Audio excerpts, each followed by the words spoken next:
you ready? Hi guys, this is Sam from Fluid Social.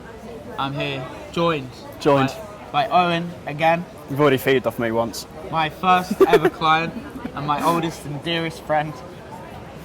How's it going? It's good. I love my glasses back. I'm wearing his glasses. It's fine. I have to keep my things away from him so that that's mine.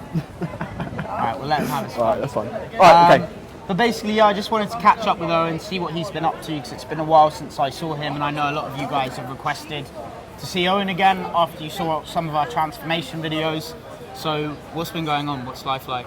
Life is good. Yeah? To be honest. What are you up to? At the minute, gaming a lot. Well, going out, talking to people a lot. Approaching. That's the word. Yes. Women. Said the curse word. They're gaming. Barry Evans. Barry Evans is getting quite good actually. Okay. Doing that, I have lost so much weight. Yeah. He keeps getting better looking every time I see him. I don't know quite what you're doing, but it's just sheer animal magnetism, really, isn't it? Must be that. Yeah. So you're approaching a lot in Barry Evans. Have you got people to do it with, or are you going solo? Going solo. Cool. So I did tell my friend, one of my best friends, about what I do. Yeah. Who I text you about actually. Yeah. Hannah. Yeah. And you went out with Hannah. her?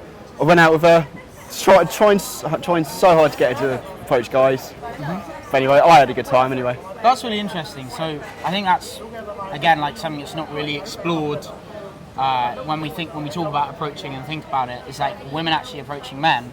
But she's a good friend of yours, and she knows what to do.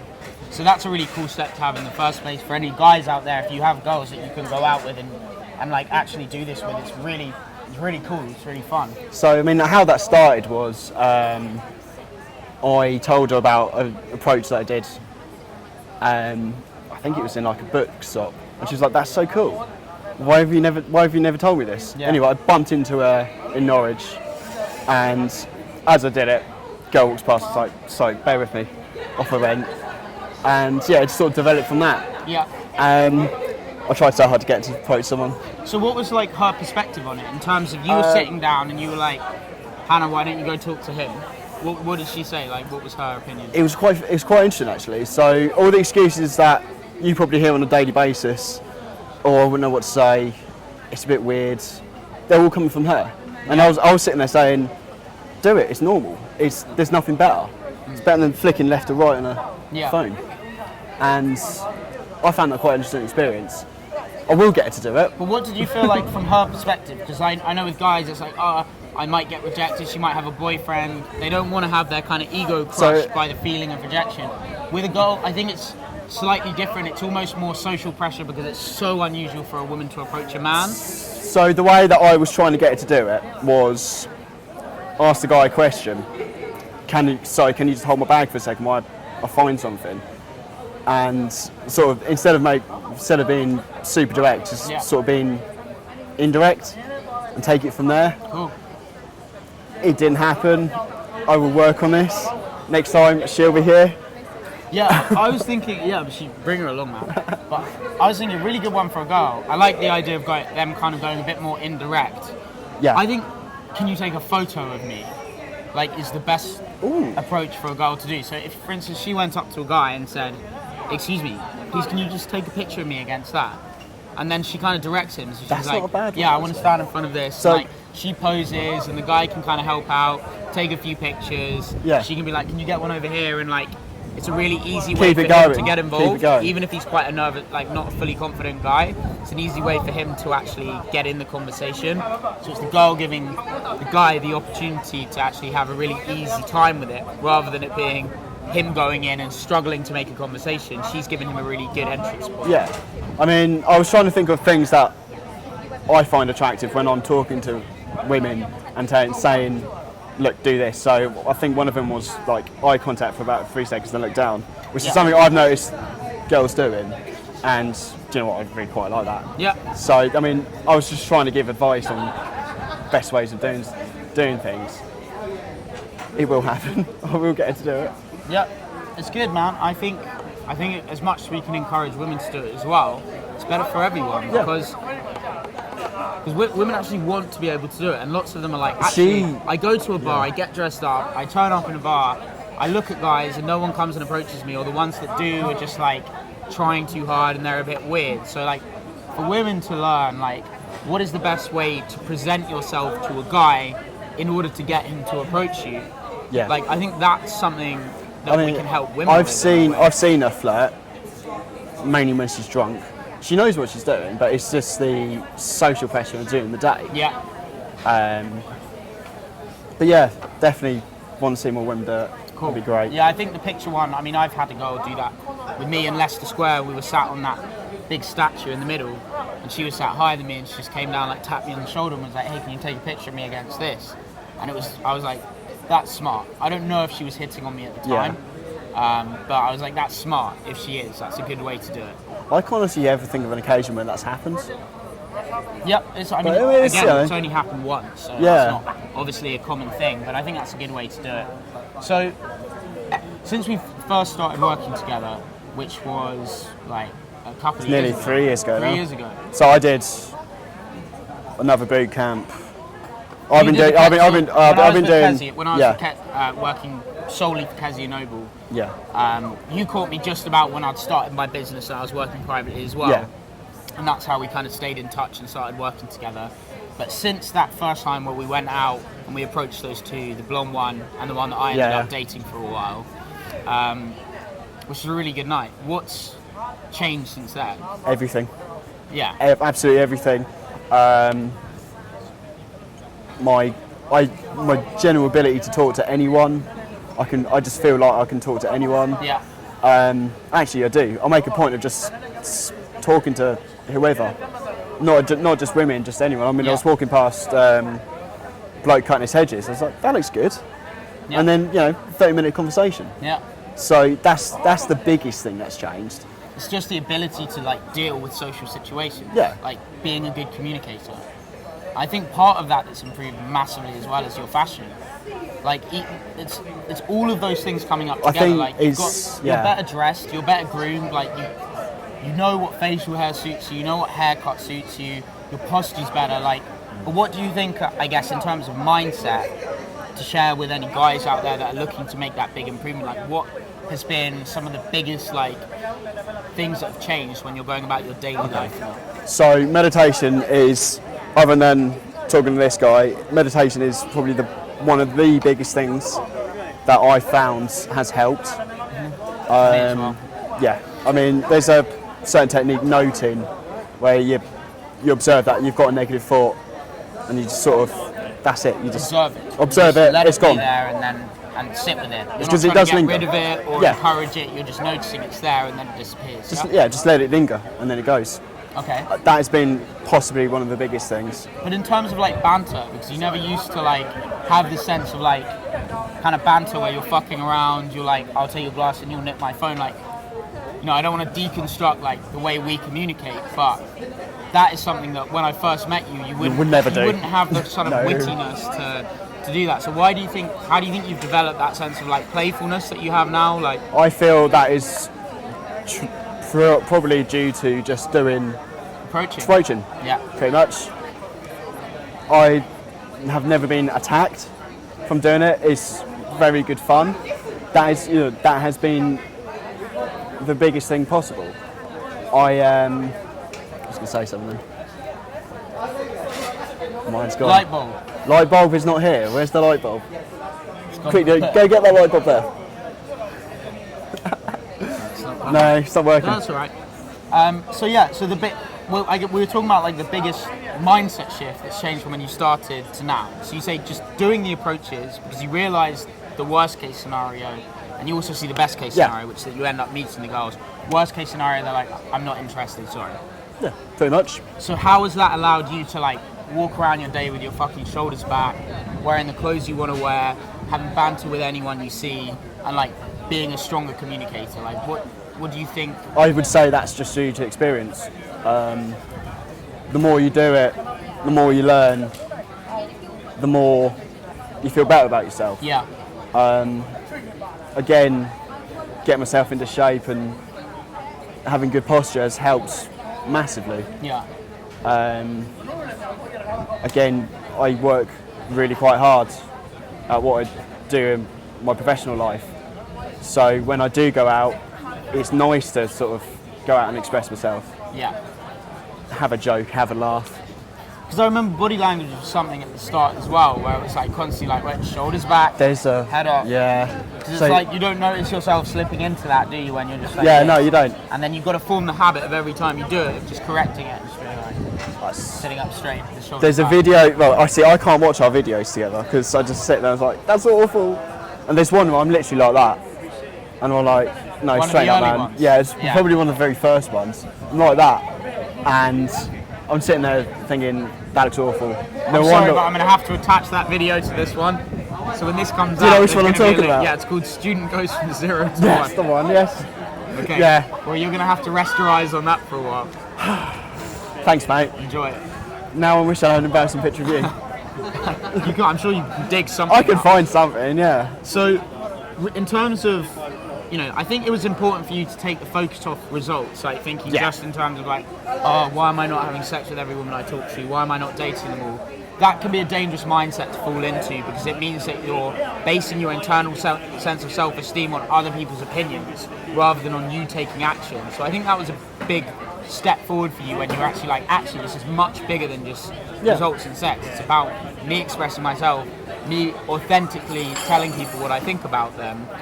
But in terms of results now, do you still have those kind of plateaus? Because I know a lot of the guys that I coach and the guys that I regularly meet up with in London, like clients, they find that they start and they get good results and they Yeah. get comfortable with the approach, but then there's this really long plateau where it's like, I'm not feeling any improvement, I'm not seeing any real results, I'm starting to get bored of it. Do you still find that you have Yes. those plateaus?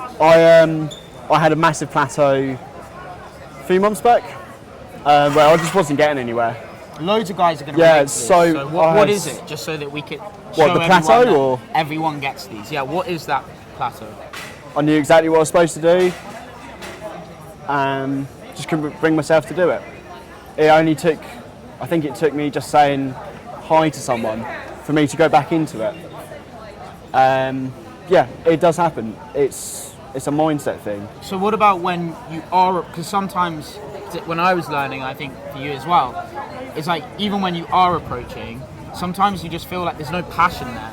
It's almost like creative block where like Yeah. sometimes you have a really authentic, like meaningful interaction where there's eye contact, there's sexual tension, it's all good. And other times you go up and it feels like you're just going through the motions and you're not really It's got a getting anything script out and of you're it. reading from the script. Yeah, and you're just doing the robotically the same thing, and you don't feel the intensity of it. You don't feel excited by it.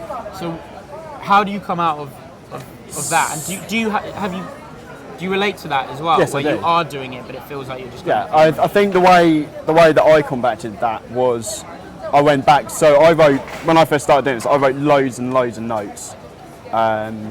I went back, read all the notes, read, what's that book you prescribed me? Rational Male? Rational Male. Incidentally, have you read the second one? No, Read it, it's quite good. really. Yeah. Volume 2. Because I I don't accidentally wanna- downloaded that instead of Rational Male. I don't want to air my personal beefs with the author's style of writing, but I'm actually not such a fan of Rollo Thomasy. I think the information that he puts in that book is great, but I think the tone and The tonality the is tone horrible. of the book is just a little Yeah. bit off. It comes from a person that I don't think actually loves women. Yeah. I don't think he actually. Yeah. Like- It is quite women hating as well. Yeah, I don't think it's too bad. I don't think it's too like men go their own way. I don't think there's too much politics in it or too much of an agenda. I just think there's an insidious tone in it that Yeah. makes me think that the guy writing it doesn't actually enjoy the company of women. He's just doing it because he likes sex and power. And so some of the information is good, but I sense that it's not coming from the best place. It isn't. I mean, when I read that,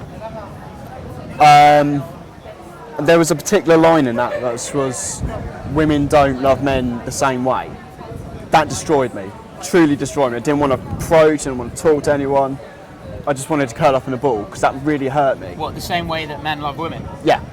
I now have to believe that's probably more true than what I wanted it to be, Really? but it is the way of the world.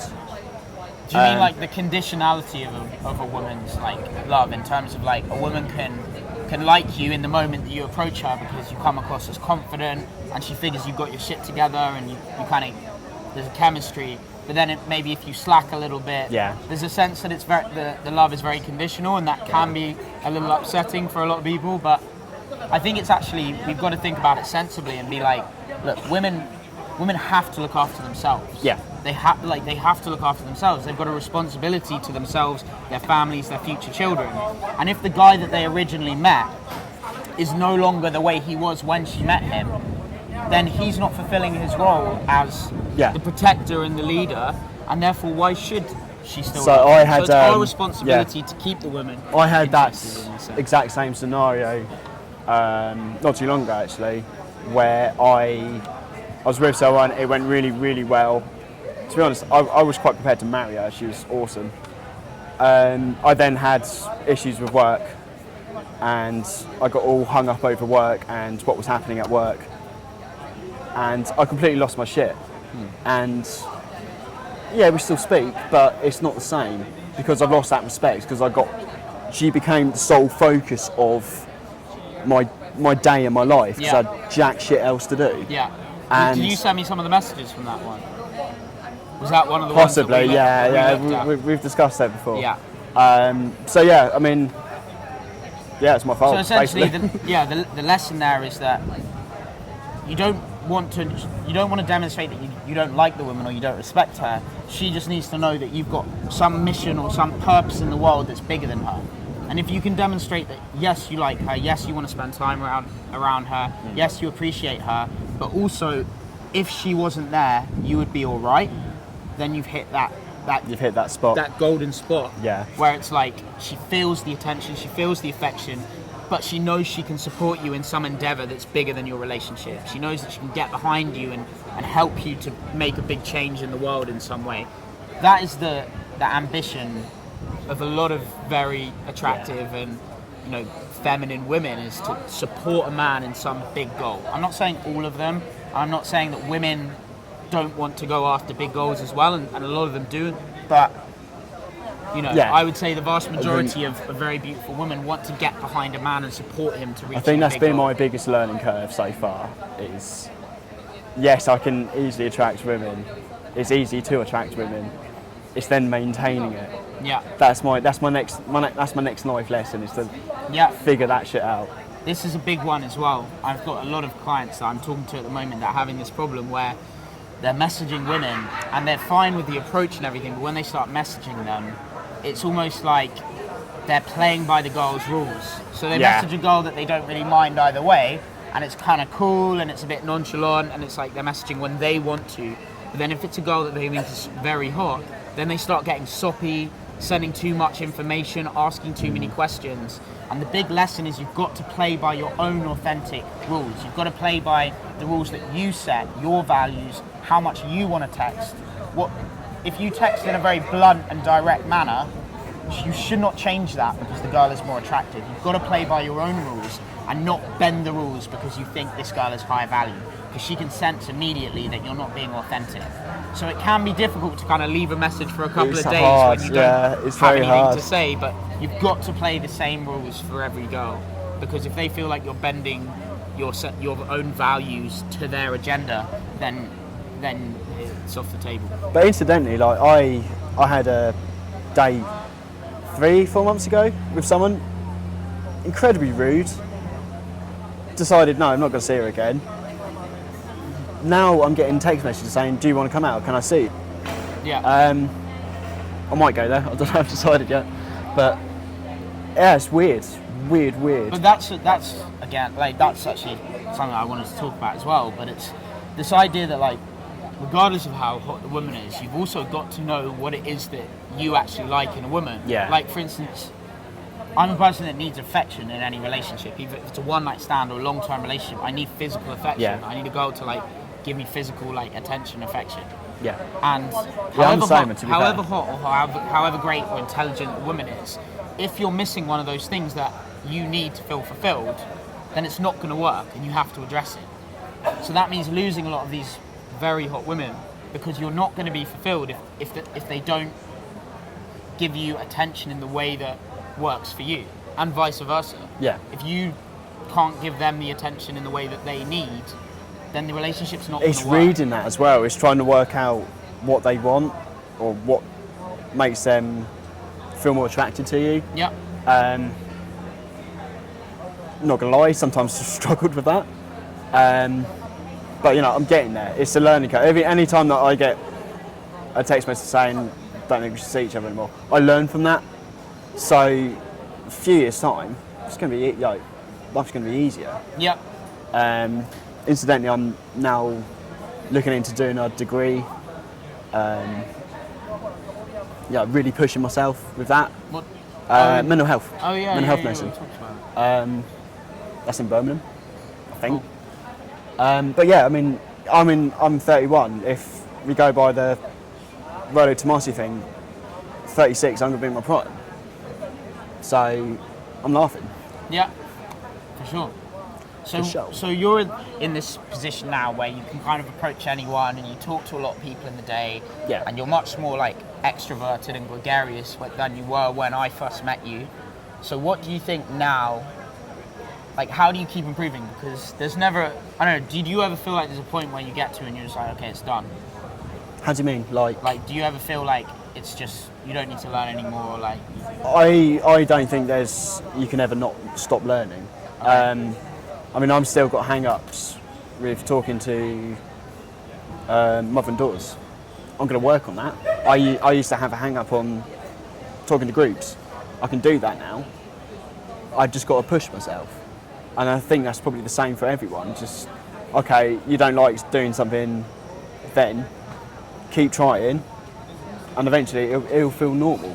Do you ever have days where even just like a quite nice looking girl on her own, you just find it very difficult to approach? Yeah, pretty much. How do you deal with that? It depends on my mood. I found when I'm tired and feeling less social, I don't want to do it. Depending on how they look, then yeah, maybe I do. But I found instead of going out and doing must do 5, I must do above 5. I just talk to the people that I find interesting, and that seems to take the pressure off a lot. Is instead of forcing myself to go for the easy option, I just go for one that I like. I go for the people that I like the look of, and that has helped so much. Because then I'm more excited to talk to them. That comes across, or it seems to come across. So that's how I've been conducting myself recently. Cool. Do you have any goals for like your social life now? Because you kind of got it down where you can approach women and you know you've got a fighting chance of making something happen. You can never guarantee that you're going to make something happen with any particular woman that you see, but you know that you've got a fighting chance going in. You know that you can present yourself in a way that if she's cool and you're cool and you have a good connection, then you're not going to fuck it up by not knowing what to say or anything like that. So you've got to that stage. So, but in the broader picture of your social life, because approaching women is just one aspect of your social life, your broader social life, your relationship with friends, people you go out with, people you meet for brunch on a Sunday or whatever. What are your goals now with your broader social life? So this is something I'm really thinking about at the moment for myself. I've been giving this a little bit of thought. And I found, yes, I can talk to anyone. I've picked someone out now, I can go talk to them. Go for it. No, there's a time and a place. There's a time and place, this is not it. Well, it might be. Shit, what's the question? See the right person. Well, yeah, true. Damn, what was the question? What is the question? Something about social life. Yes, your broader social life. What are your goals of your broader social life? Just hang out with my mum. Good, that's important. She needs attention. She doesn't need attention. So have you got, in terms of like people that you can go out with and like going on nights out with a mixed group of guys and girls, because I find a lot of guys learning this, and I'm sure a lot of you watching it, you're like, yeah, I can go out and hit on a few women, but it's just me and a couple of my mates like going out and just end up just all talking to women.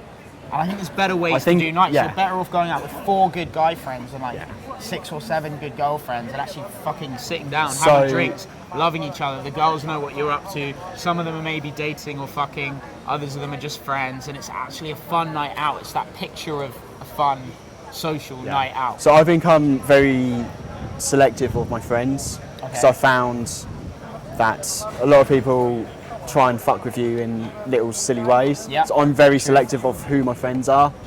I've got a group of about 5-6 friends who I love and adore, and anytime I go out with them, always have a good time.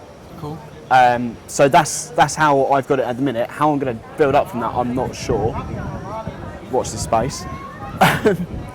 Hannah, I think for anyone, myself and Owen included, the best thing you can cultivate once you do have a good like grasp on how to approach a woman in the day like that is actually how do you perform in a social setting. So let's say you meet with that girl and her friends at a bar.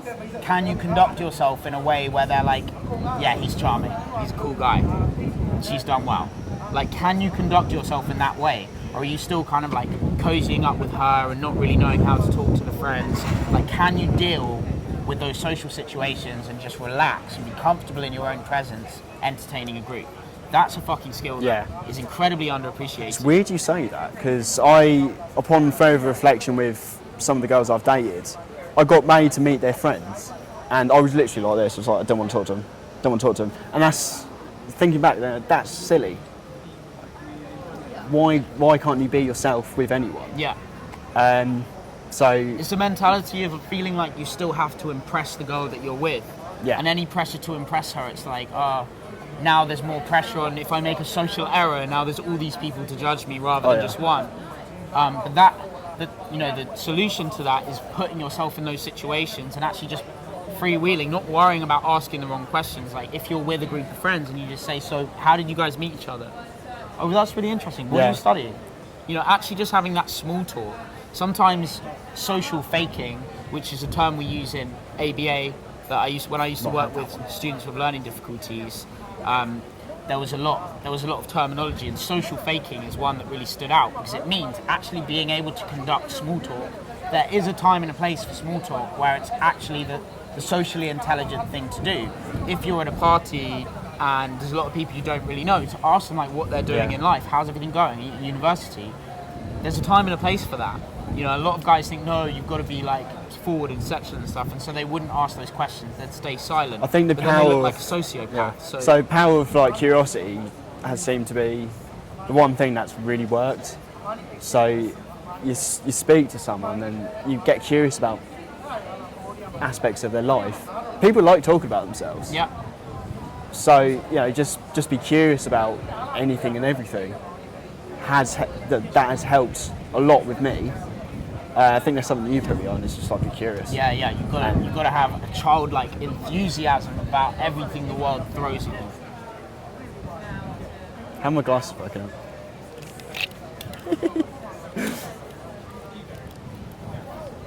Are you texting? Oh, £5. Cool. Cool. So, anything you want to add? Like anything you want to? I mean, let's think about the whole coaching thing, because like I'm trying to move away from.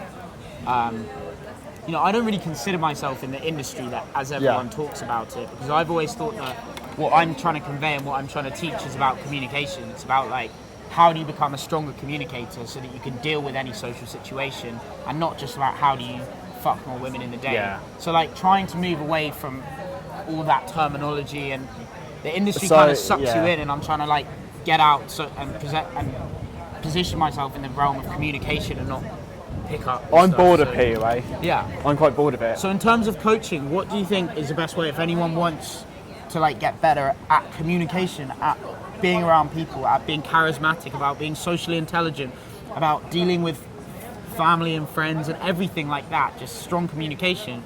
What do you think is the best way for people to learn about it? I would start by reading up on psychology, make a little life mission of just speak to one person a day. I think in one of our previous videos I said I was going to do an approach every day. That's now stopped. I go days without approaching, and it's just when I become incredibly curious about someone that I approach. Sure. That's what's helped for me. Obviously, talk to you. It does help, doesn't it? Just because, like, I think even just committing yourself to getting help in any area, just that mental investment of like, actually, I'm going to see someone to fix these skills. You know, it's not just the fact that I'm giving you information and that I'm bringing you in on my sets and showing you, bringing you in on my interactions, showing you what I'm doing. It's also the fact that you've said to yourself, right, I'm committing to improving these skills. And so for anyone, don't just think about it like I need to go and see, Sam or another communication coach of any sort. Think of it like whatever you're doing to invest your time, energy, or money in a service that's intending to help you with it is going to help you. Because that mental investment or financial investment that you make puts a pressure on you to actually work hard on yourself. So I think that's a really important thing to understand. So it doesn't have to be me. It could just I went down this crazy road 3 years ago with the intent to get better with women. I'm now finding that it's helped with pretty much every aspect of my life. So it's not just about women, it's about everyone. Just, if you can be friendly, charming, social, it just helps. Yeah. Cool. Great stuff. Are you coming to Rio? Yes. When? Yes. When? February. Carnival. Yeah. Cool. Okay, if you want to come to Rio, I'll say now, because obviously I'm doing coaching now every weekend basically from the 17th of September. I'm booking out little long weekend courses where people join me on the Thursday and then we do like 20 hours through to the Sunday, do a really intense like beach, city, approaching people, introducing them to the promoters, getting them in on the social network. January and February, if you want to come out and help out with the coaching side of things and just be there at my side helping the guys go in and kind of leading by example, because I think a lot of the guys watching know you as a guy that started off with a lot of challenges and now is much better. You can join me from just after New Year. Anytime you want to come out. I'm not booking your flights, but everything else, everything else you've got sorted. If anyone wants to come to Rio and pay for my ticket, then Owen will be there to help out. I will give you everything that I know. All right, mate. So now you've got 7 words to give the guys some advice, a helping hand before we go. 7 words. You talk for a minute. I'll work on 7 words. 7 words. No, mate, take your time. We've got time. Sucker. Just freestyle. Cool. You can say more than 7. Just give them a piece of parting wisdom. Okay, right. 7 words. 7 words. Don't be a sucker. Call Sam now. Okay, and now a non-promo, non-marketing Sam one. That actually just to help them, like where you're at and something you can help them. It doesn't have to be 7 words. Doesn't have to be 7 words. Any final. Okay, final sentence. Yeah, because they've heard enough from me. Enough from you. Was it? So, like, what advice would you give? Like, what are you working on for you now? My final thoughts would be, so the way that I see things now is, it doesn't matter. Like, everyone feels nerves. I went out today before I was meeting Sam, and just to do a bit of shopping, and I saw someone, got incredibly nervous. That doesn't matter. Still go talk to them because they will appreciate it. Yeah, at the worst, you're given a compliment. At the very best, that could be your future wife. So yeah, it doesn't matter. Go for it. And that's what makes you feel better. It's you going up and taking the action that gives you self-esteem. It's not the way they respond to you. Yeah. Words, my brother. Thank you for being on the Fluid Social show. Boom. Cheers, guys. See you in Rio de Janeiro. Failing that, see you in the next video. Sam and Owen out.